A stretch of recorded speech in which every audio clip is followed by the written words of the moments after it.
Hey guys, it's Rahul B. Patel with The Official Hour, and bringing the platform back that y'all been asking for. I got another special guest with me today, David Padilla with ZCap, and we're gonna be talking about scaling and using your past to propel your future. So today, I'm proud to have my good friend, David Padilla. What's up, David? How you doing? What's going on, man? Rahul, thanks for having me. Man, what day is it? What is it today? It is 420 Oh, today. 420, what does that mean? Does that mean something? Happy holidays. I think it means something to a lot of people. Well, tell me what it means. 420 is the national holiday for hemp cannabis. All right. So I think a lot of people are happy today. They're going to be chilling today. Yeah, and I see you got a shirt that says CBD on it and coffee, so we're going to talk about that. It's got to have a story behind it, right? There is a story behind it, and it's a great story. All right, David, so tell me about yourself. Where are you from? So I'm not born in San Antonio, but lived most of my life in San Antonio. Have had a 25-year business career in San Antonio, so I call San Antonio Would you home. start when you were 5, I guess? Man, I know, right? I went to high school here. I went to college here. Went to high school at Central Catholic. Went to college at St. Mary's University, and started the entrepreneurial path very early on. What was the first business? So the first business was a production company in college. Hey, So, how'd that go? that was that was the funnest experience I could ever have. Okay. We took it very serious, and we actually did some really big things. What were you producing? Hemp? THC? No, we were producing concerts. We were producing. Okay. That's when I got into sports, entertainment. Okay. I got into the food and beverage side of business, bar and club industry. So I was fortunate enough to partner with different venues in San Antonio, and they let us, young kids, do things that we weren't supposed to, but we were making it happen. So worked hard in college. So that started the whole thing. You know what's crazy? Like, there's so many of us that I talk to that have, when you talk to them about where their entrepreneurship started, and it's always with some sort of party, club, DJ, that kind of scene. Because I remember that in college too. Same thing. We went to Ohio State and we didn't have much money. So we're like, all right, how do we turn our desire to have to want to go out, right? But also turning that into ways to make some money. So let's run out a club, charge tickets, get a DJ, and make it happen, right? The scene is when you're young, it's like something you're drawn to. I was drawn to it early on. My grandfather had food and beverage establishments that I was able to be a part of. So I was influenced by that early. But the concept side of those businesses, I was drawn to early. Okay. So that was definitely the party atmosphere was something that was a big part of it. Yeah. But I also was fascinated with creating concepts at an early age and always having ideas and seeing those ideas come to fruition. There's funny because people joke about that, right? And I do too when I look back at those things. But there's a lot of fundamentals to it that helped set up for where we are. Because there's logistics. You have to find a spot. You have to make sure that you can afford the venue fee. You got to convince them to let you know that, hey, you're going to bring enough people in here to cover the balance, get a bar minimum, whatever those things are. Count out the money at the end. Get promoters to make sure people can sell the venue, right? So there's so much to it that goes down to similar aspects of our business today that you learn at that time, that what's going to work, what's not, because you got to cater to the audience, right? So it's crazy that we all start. Some of us have started in that world. Absolutely, it's you can't learn it in school. Okay, it's all real world experience. Right, that's absolutely. Right. All right, so ZCap. What in the hell is ZCap? So ZCap started when I was just I was burnt out. I was obviously in the bar and club industry for about 15 years. Amazing industry. I accomplished so much. My network grew tremendously. It just was filled with a lot of vices, right? A lot of vices. And I have no regret. It was amazing. But at some point, obviously, when I got married and I decided to have children, my purpose changed. So ZCap was based on me having my first child.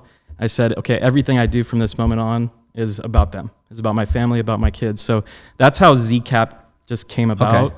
And what are the industries that ZCap does? Tell me about the business. For some of us that are listening, we look at this and say, okay, what's ZCap? I love the purpose driven, but what is his purpose? Yeah, no problem. As a serial entrepreneur, I'm always looking at opportunity.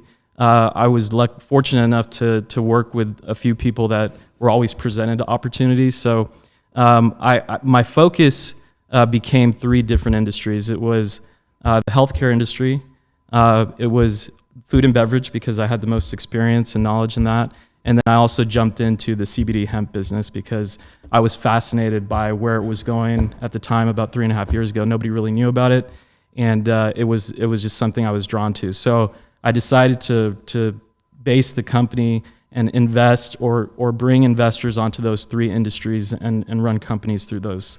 So for a lot of those that are listening, you've got an idea, you've got a concept, you've had some track record and history, but now you get to the point where you want to start something and you got that purpose, you have your why, right. You've got some foundational tools and you have some friends and family, people that believe in you, and then you find those alliances. So how did you get your first investor? How did that happen?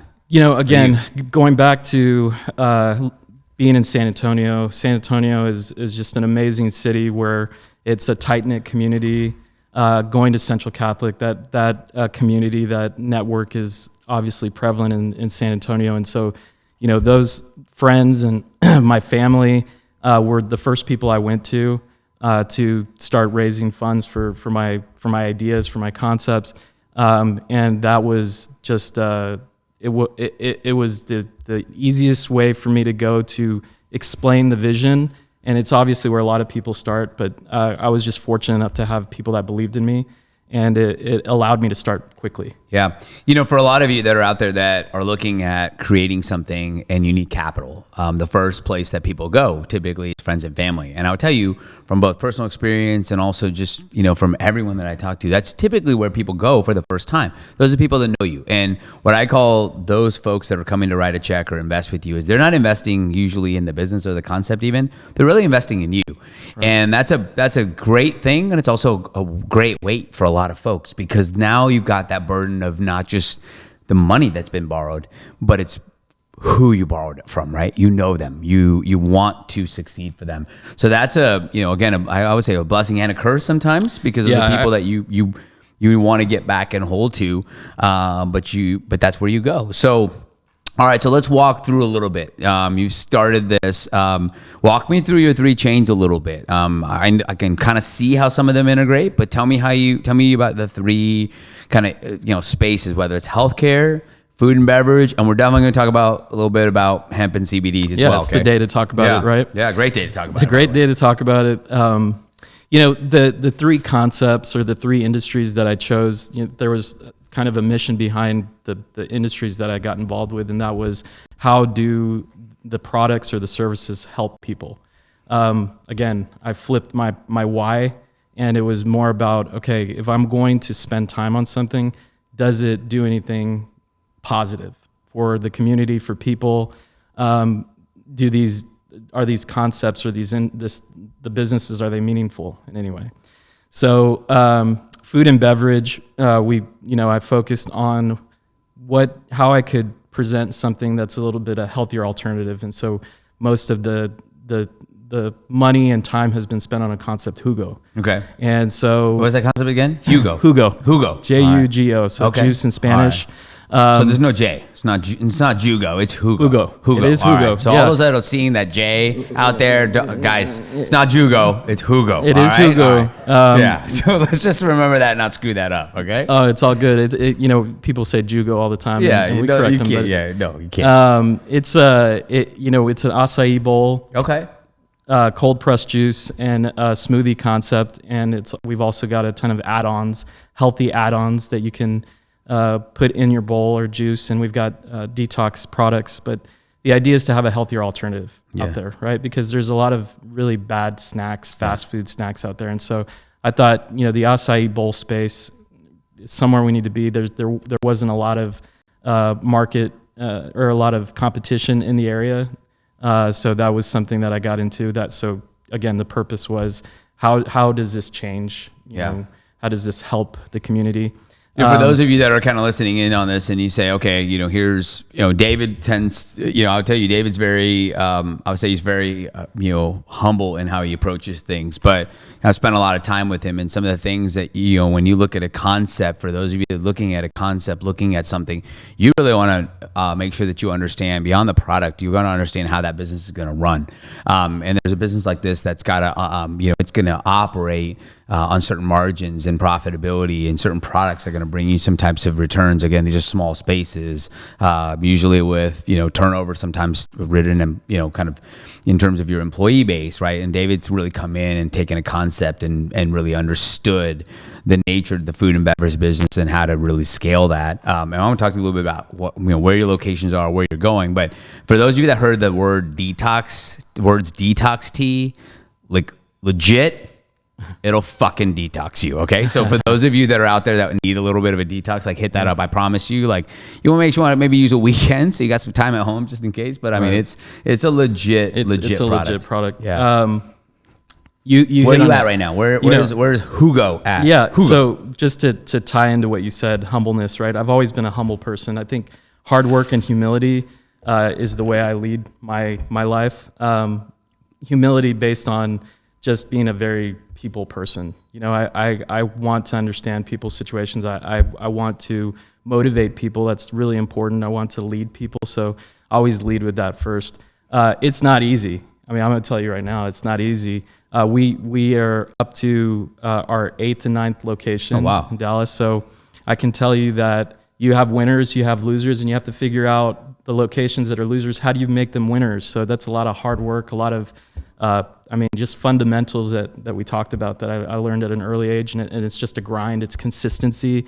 It's not just a home run every time you open a business. It takes a lot of hard work and a lot of trust in people, and leading people to believe in the vision and the idea. So, yeah, we're moving pretty fast. We have had some great success with a few of the locations, and we're honing in on why those locations are successful and catching all the other ones up. And we decided to move into a different market. You said something, and we're kind of perfect segue, because people ask about this a lot in terms of how to be successful in what they do. And we've had some conversations about whether you stay in the micro or the macro, and how do you do this. And so for someone like me, I'm very, very San Antonio or Texas driven. I like to be where I'm very close to my business. I'm a hands-on, touch, feel, get to know, see everything about it, and can kind of drive to that location. But again, the natural step for a lot of folks is to look at another market. And that's a big fear for some folks that are out there. How do you get outside of your comfort zone or get outside of your location zone? And I've known some folks. We're gonna have a rock star next week as well, talking about how scaled his portfolio. But how did you make a step to go to Dallas? I mean, how did you physically do that? Well, two things. How do you somebody listening, how do you actually do that? Yeah, well, maybe three things. So one, I'm a risk taker. Okay. As an entrepreneur. Okay. So if I see a window, I jump into it, right? If there's an opportunity that I believe is worth taking the risk, I jump into it. Two, definitely family, right? I have family in Dallas that have decided to convert their career to just solely being JUGO and helping run the stores. And then three, the business model. The reason I got into JUGO is because the business model. I had been in the food and beverage business my whole life, and when I saw the model and saw the ability to easily control the controllables of the business, labor, food cost, things like that, without having to bust your ass, meaning in a lot of the restaurants that we see and a lot of small business owners, I mean, people don't understand how hard the work is. That's right. And, when you've done that for most of your life, you start it wears on you, right? Yeah. So when I saw the business model and I saw what it's about, and just the I wouldn't say ease, but I would say the ability to automate and basically run this from your house remotely, because you've got these great young people basically running the store, and the logistics of the business are so simple. Simple, right? I went to Dallas, right? There's a market there. There's not a lot of competition, and there was just some areas in Dallas that were prime for this type of business. Where are you going next? So we're gonna open next week at the Colony between Frisco and Plano. Okay. It's a location in the Grandscape. Okay. It's a big shopping area, and then we're going to Frisco. Okay. as well. And then we've got a location in Fort Worth as well. Okay. All right. So for everyone listening in North Texas, it's coming to you, right? Yeah, it's coming. absolutely. That's incredible, right? And when you look at kind of how that concept's set up and how you're setting up. So is this a franchise that you bought or you bought into? Is it your brand? So it was an existing business, a gentleman, small business owner in San Antonio. We just did a deal with him and purchased a couple of locations and assets, and then we just converted the brand and put my own spin on it, and now it's evolved. Yeah. It's evolved, and it's constantly evolving. You have to continuously innovate. Yeah. Even in that industry, and innovate in all three industries that I'm in. So it's always being aware of where the competition's going. But yeah, JUGO has taken on a lot of different things that we're evolving and growing, and very proud of. That's a legitimate. I mean, I would say that's exactly what you talk about scaling, to take something that just from a one or two location that truly wasn't very successful to all of a sudden to a situation where you already got new projects under construction, 8 to 9 locations kind of live and operational, and now in a multi-city. And I've seen your scale out plan. I mean, it's growing, right? So for those people that are now coming in, that are investing with you outside of your friends and family, right? You've got folks that are now really starting to invest in it. As you start to continue to fundraise for those, you're starting to see you can deliver them a balance sheet that makes sense for them, right? Correct. And then for a lot of you that are out there listening, it's a perfect example of where you may see an opportunity where someone else might be exhausted from it, right? So you see something as that, hey, I can improve on what's there, on the existing kind of idea, and you've used your background in the food and beverage and entertainment industry to really understand, say, hey, there's something here. I've just got to tweak it. And then how do I get to that right magic? And I think that I saw firsthand you do that with your current locations. And then, we talk a lot about this in the previous podcast too, about really listening, right? And to understand your customer and getting that feedback. That's something that I'd really saw for you. And when I've been in your locations, or I've seen people in there, and they have a comment, you take that to heart to try to improve it. And we'll get to this a little bit, but there's something here. It's called the Blue Lightning. If you haven't been to Archies, I'm going to talk about this next. We'll talk about It's magic. It's fire. And I honestly had to tell him the small isn't enough. I need a larger size. And he said, I think the small is great. Yeah. I said, no, I need the larger size. So for those of you that haven't been to Archies, here's my shameless plug for my buddy here, but this place is amazing. Try it. If not, you're missing out. So let's jump into that. Yeah, it's 420. Absolutely. Yeah, so now we can let the F-bombs fly and make this thing fun. Let's so tell me, what Yeah. the fuck is Archies? Coffee, CBD, hemp. I mean, I've been in there. Yeah. There's a lot of stuff. Tell me what's going on. And the industry role is fucking incredible. It's dynamic, it's new, and it's cutthroat, right? So the CBD hemp cannabis industry is spread nationwide, obviously with the farm bill that was passed in 2018. So when I was made aware of the potential to sell these products in San Antonio, I jumped on it. It was one of those risk-taking scenarios, and about 2.5, 3 years ago now, we opened a manufacturing lab called Structure. Okay. That was the first step, and then wanted to do 50 retail outlets right away, right?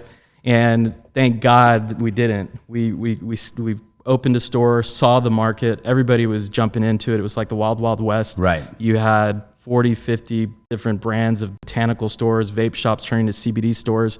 Everybody was jumping on it because it's just a new... Right, it was untouched. And everybody's excited about it. And they've seen the success that these legal states have had, right? So, that was one of those decisions where, you had to hold and contain the excitement as an entrepreneur and as a risk taker, and just kind of see how the landscape fell out.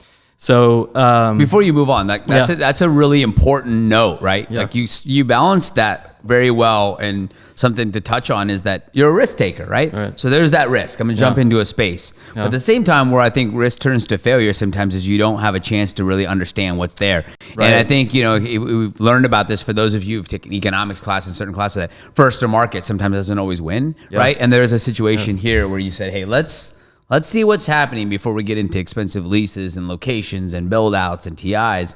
You're really saying, all right, let's see where the dust settles out and see what the opportunity is, which again, in hindsight, is perfect decision making. But just the fact that you have to allow yourself to slow down a little bit, that's not a bad thing, guys, right? Like, so when you think about that, you know, where you say, oh my God, I got to go because there's an idea. I got to move so quick. Yeah. And it's happening right now. People with Bitcoin, you know, and you know, the metaverse, just all this stuff, they're jumping in so fast, some of them, and they haven't even had a chance to understand where it's shaking out.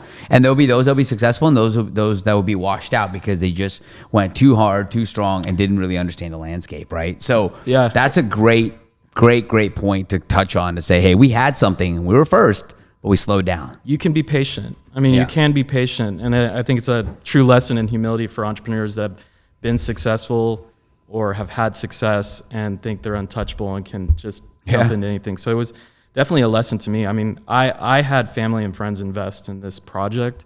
And another lesson I would say is very important is to communicate. Yeah. Definitely let people who have invested with you know what's happening, know what's going on, know why you're pulling back. They'll respect the strategic decisions more if you're communicating with them. So definite lesson. That's a huge point. Yeah. And I hate to that's actually, so if my cousin Bhavin is listening, he gave me the best advice. He listens to me in a project that he had invested in with me that didn't work out the way we thought. And I remember kind of calling him to let him know, hey, this is kind of where we're at. What do we want to do? And he listened to the whole story. And I was expecting him to kind of, you know, be like, I can't believe we lost some money here, right? Instead, he said, how are you doing? Like, how are you personally doing? And I was so, I can remember, I sat down on my sofa. I had a tear in my eye because I was like, he asked about me first. Yeah. And then the second thing he said is, if I can give you a piece of advice, he goes, you went through this alone. You should have called me, not to keep me updated, so I could have been there for you. I can help you. I could been an ear. Just let me, you could have vented to me. You could have talked to me. I could have shot you some ideas. And so I think as an entrepreneur sometimes, or somebody who's trying to be an entrepreneur, you tend to feel like you have to do it all on your own, right? And sometimes that communication allows you to realize that people will be there for a resource, or if it doesn't work out and you have to pivot, like I know where you're going, you're going to pivot. Right. They're with you with the pivot, because just because it didn't work, they understand that, hey, okay, it didn't work out right away, but we're going to pivot this way. So tell me about your pivot.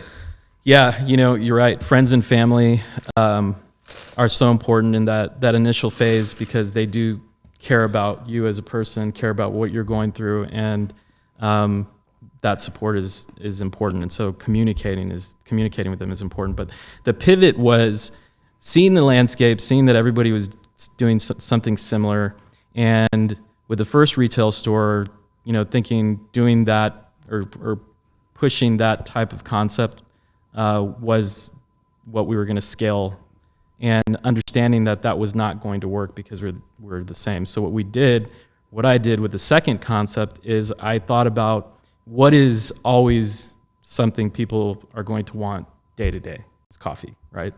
And does it integrate well with the health and wellness aspect of the products that we're pushing? And it just worked. And so it can. I see coffee done wrong. Right. No doubt. People be drinking those, 7 sugar pump, vanilla latte, frappuccino, cappuccino, whatever from Starbucks that, isn't really good for you. But I know I've been to your place. It's incredible, right? You're absolutely right. We decided not to be that type of place where it's just all frappuccinos and sugar, and we don't even have an area where you can put your own sugar in. That's right. It was more, let's do a quality coffee cafe type concept first and draw people in with that type of quality and variety, and then educate people on what CBD is, what hemp is, what cannabis is. And so that was kind of the pivot, if you will, of what was the first iteration of the concept to what it is now. And then, we rebranded. We needed a very recognizable name. There's a story behind Archies. Archibald McNeil was the first hemp farmer in the United States, so that was the inspiration initially for Archie. There's a statue of him erected in Kentucky, and so just all the benefits of the products, Was it made out of hemp? That statue? Like, is it be something that we could something that we can like go out there and go out there and smoke? There's like, probably hemp all around it. It's like a big hemp statue. They got to replace it every morning, right?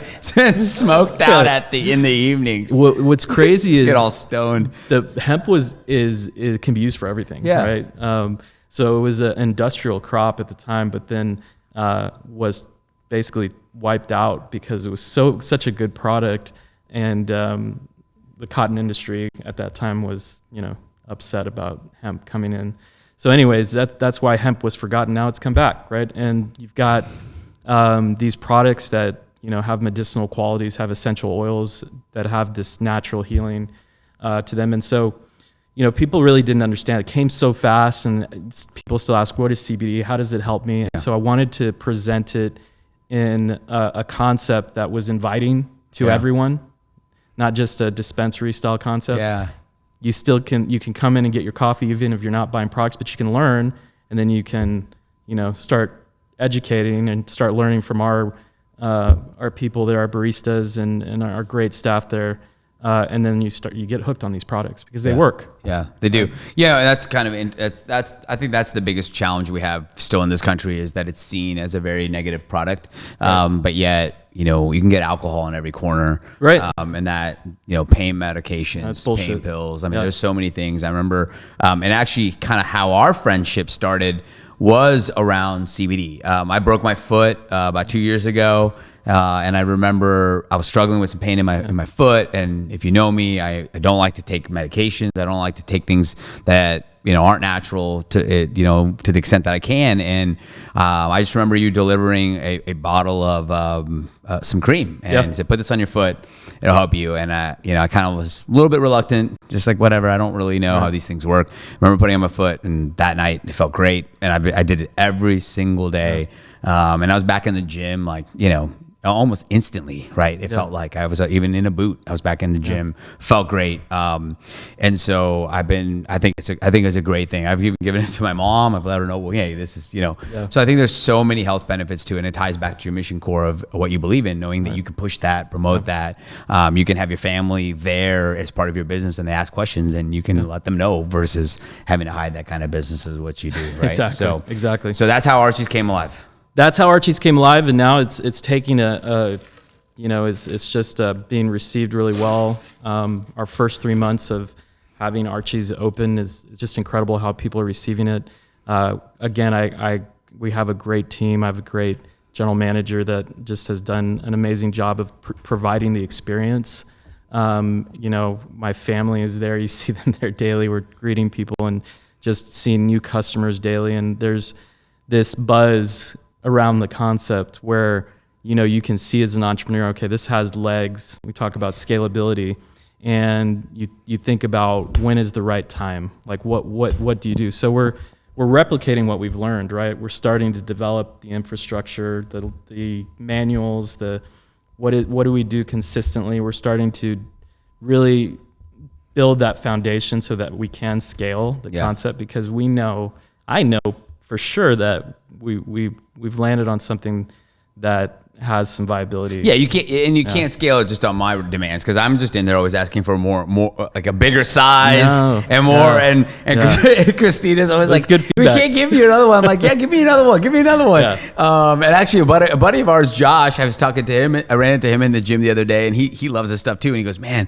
I couldn't make it over there. I can't make it over there today. So yesterday I went over there, I asked him if I could buy a shot of it and I kept it in a jar and then I could just mix it when I get home with the water. And I'm like, genius over here, right? So, yes. And I look, David, for all those of you guys that are listening, our energy levels may be different, and he's very humble about what he's doing. But I would tell you, go over there, check it out. And if there's something that for those of you that are listening, say, how do I invest in something? How do I learn something? This is the one, okay? And he's not going to say it, but I'm going to tell you right now, he's out there fundraising, growing, planning. I've seen him in action. There's a great opportunity, what I call one of those ground floor opportunities for people to see what he's doing, because you've got the logistics from the healthcare side of having the manufacturing of it. Now you're not just wholesaling someone else's products. And did you bring any of your products, by the way? Besides, I did, man. What'd you bring? We brought some products here, but there's definitely need for for better sleep. Right? Can I pass a drug test with these? You can pass a drug test. Boom! Look at this. This is Absolutely. 15 milligrams of Tranquil confectionery gummy cubes. I mean, whew.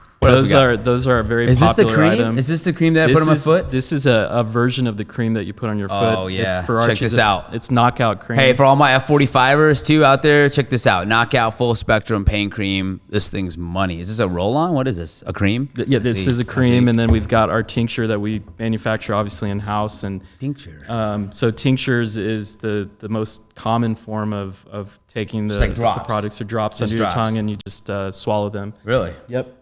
Can you go back to work after this stuff? You absolutely. These products are THC free. So and then this looks like something Saulo used to do back in the day. Maybe even before he got here, right? Yeah. He's like, oh, okay, hold on. What's this? This looks like it needs a label on. Tell me about this. 40 winks. So this is another way to take something to help with your sleep, and it just dissolves in any liquid. Wow. So, yeah, this one clearly says do not use while driving or operating it's heavy machinery. It'll knock you out. I don't ever operate heavy machinery. Right. I do drive. Okay. Well, in the gym, there's some heavy machinery. So don't take it before F45. Yeah. Okay. All right. We won't see the same roll. Yeah. There's so many cool things about this stuff. You know, it's the evolution of medicine and things are continuing to change. People really, learning that. That it isn't just about a pill. So many things. That's why I love this Blue Lightning. I know it's a plant-based product. Plant-based, very popular drink, derived from the green coffee bean, and a lot of just different nutrients that they mix with it. And it's a great product. We have much success with that, of course.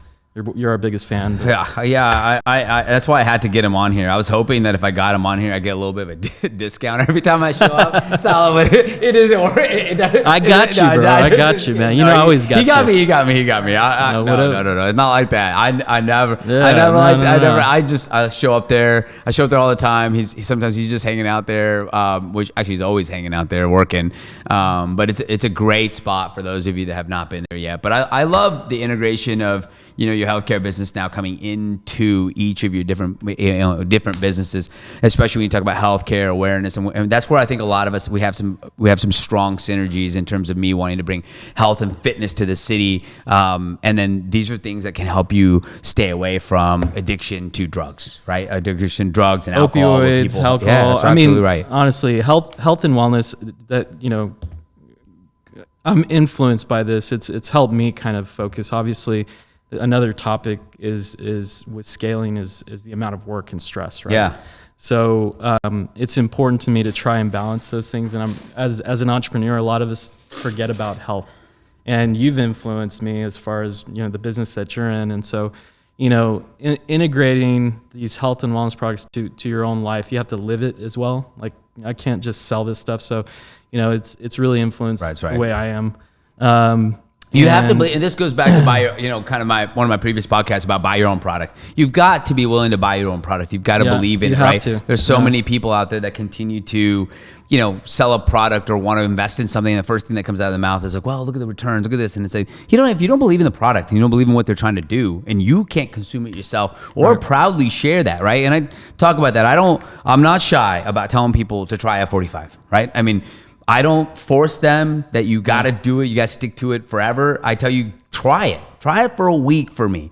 And if you like it, do it. If you don't, no problem. But I will force you to try it, right? Because I believe in it. It's helped me. It's not more like, hey, you do it. It's perfect for you. But I don't do it. And I think that's what's incredible about the types of folks that I tend to gravitate towards. And for those of you that are out there that are really trying to understand, how do I align myself? Which family members do I even want to take money from or investors from, right? For those of you that are out there probably thinking, oh, well, you know in your mind that this probably isn't the family member I want with me, then you should know that and don't do it, right? Because they're not aligned with you. It may not just be in one vertical or exactly, but they're not aligned with you. And I think that to me, same thing when when I reached out to folks, those were people that I felt like, I let them know this is a risk. We've never done this before. Yeah. And if it doesn't work, it won't be because of my efforts, but at the same time, they believed enough in me, but also we were aligned, right? We understand we were risk takers. We knew things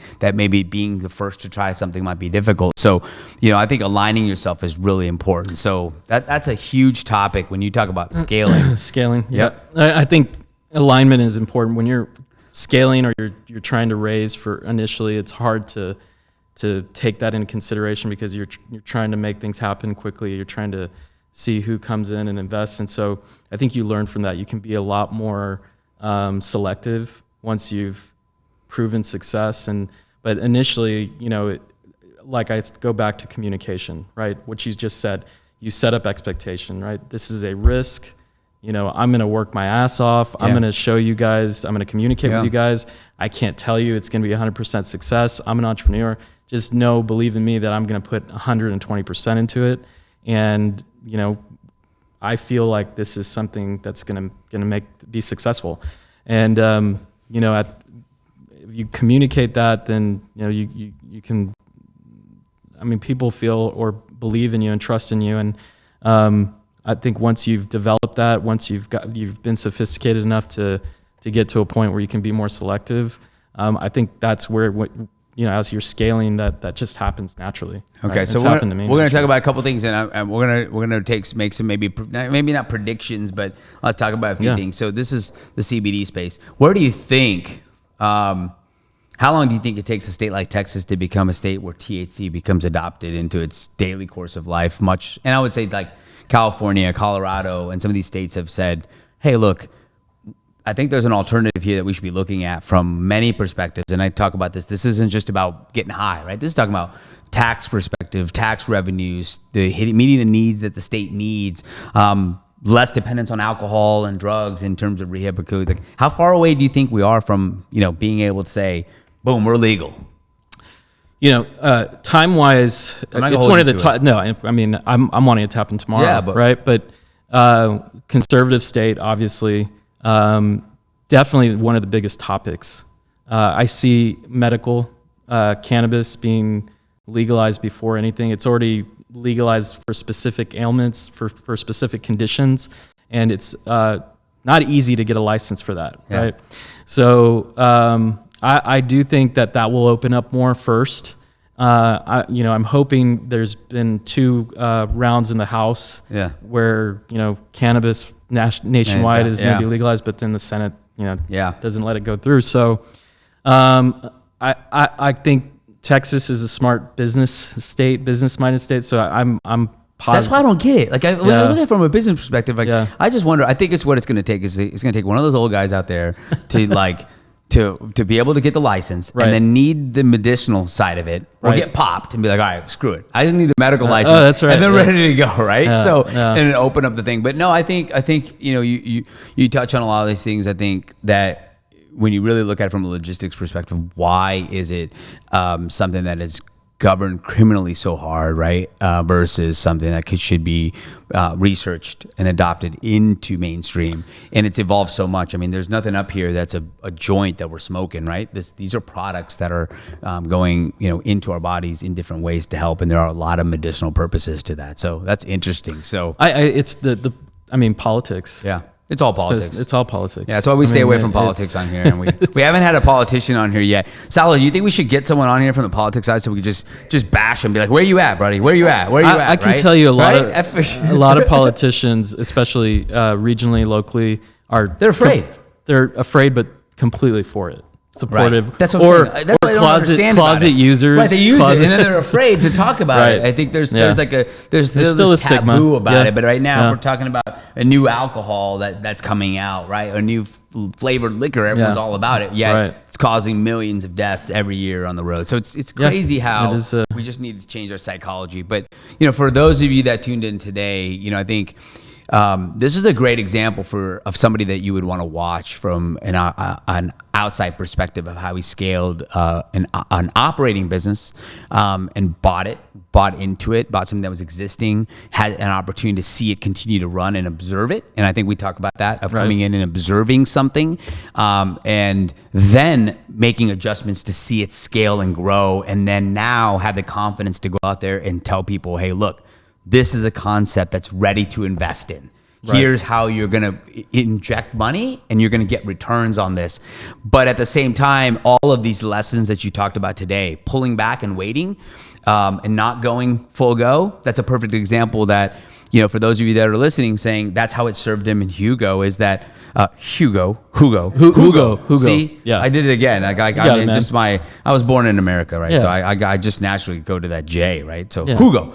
But it tells you to say we got to stop and look at what we have first, and then we're ready to run. And same thing, I think Archie's in the same situation for some of those that didn't have a chance to get onto the Hugo train. The Archie train, I think, is the same situation. Like I see it, and as an outsider that comes in and just buys the product, right? I'm not a founder. I don't have an invested stake in it, but I see it, right? I see the vibe. I see more and more people coming there. And then I know you got a surprise coming here pretty soon for what Archie's going to do for the next perspective. But it's truly taking a concept and it's elevating it to be allowed for those of us that, I think would want to be a consumer of that product, feel confident to do it versus walking into some seedy vape shop to get something, right? Yeah. And I think that's really a huge driver of difference of taking an innovation. So, today's topic was really about scaling, and I know we may not touched in the logistics of scaling, but what I would tell you for those of you that really tuned in on are looking to do that, the points that we talked about today that David touched in on that I think are so huge is one, look at your past experiences, right? From running kind of the concert scene and the entertainment side of it, all the things that you liked, but finding your purpose as to why you want to do this and why that is, and then it's funny because you touched on so many things we talk about week after week, and you talked about, Hugo fit me well because of the way it run and operated. That's interesting because that's what I would call about taking that look ahead, taking that 5 or 10 year look ahead to make yourself happy.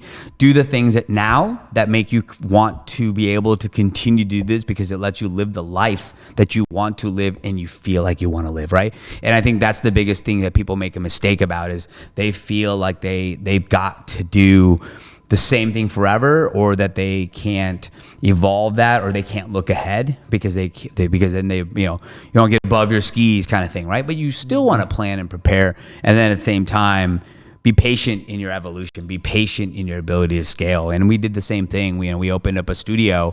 Our plan was to go really hard and fast, and then COVID hit. And then we had to really slow down, and it gave us a chance to really learn our business, learn the people that make our business so great, which is the members. What do they want? And now we're able to kind of we came out of that pause, and now we're going, right? And now we're going at a speed in which we have confidence in, our members have confidence in, and it's delivering a result. So it's incredible. So for everyone that tuned in today, it's incredible to have you, David Padilla with ZCap, Hugo, Archies, and I have no idea what's next, but I guarantee you that it's going to be something that I end up getting myself hooked to, right? So, absolutely. David, how do they get a hold of you, or is it, and real quick, Hemp Puppy, that's the most natural name. Yeah, my wife keeps me young. Right. Okay. Right. So she got my tag is at Hemp Puppy on Instagram. At Hemp Puppy. And I'm at Archies daily. You are. So you can find me there. Obviously, we've got our 5th Hugo opening up in San Antonio at Bitters in 1604. So I'll be there a lot as well. I know you'll be there because your office is right nearby. Yep.